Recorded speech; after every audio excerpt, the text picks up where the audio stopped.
Hi guys, అందరూ ఎలా ఉన్నారు? బాగున్నారా? మేమైతే చాలా బాగున్నాం అనమాట.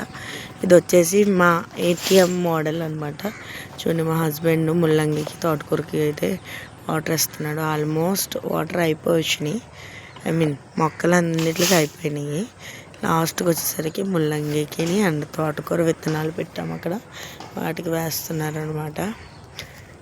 ఇంకా ఇవి వచ్చేసి తోటకూర, పాలకూర, వంకాయ. ఇది వచ్చేసి ప్రకృతి సిద్ధమైన పంట అండి, ఎటువంటి కెమికల్స్ లేని పంట అనమాట. చూడండి, మా అమ్మ ముల్లంగి చూపించి మమ్మీ అని చెప్తుంది. ముల్లంగి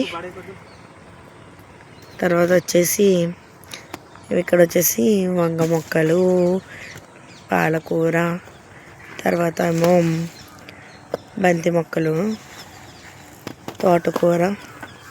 ఇందులో కూడా కొంచెం లైట్గా కొత్తిమీర మిక్స్ అయిందనమాట. ఇది కూడా తోటకూర, తర్వాత వంకాయ. ఇక్కడ కూడా ఫ్లవర్స్ పెట్టామండి, కనకాంబరం.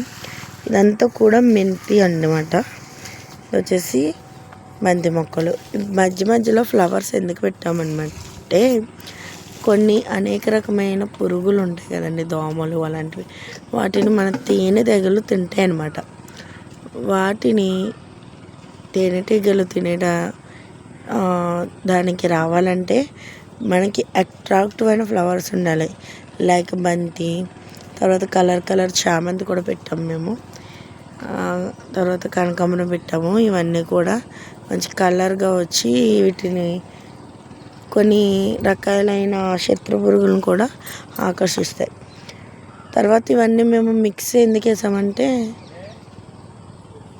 కొన్ని రకాల పురుగులు వచ్చుతాయి కదండి మొక్కలు తినడానికని.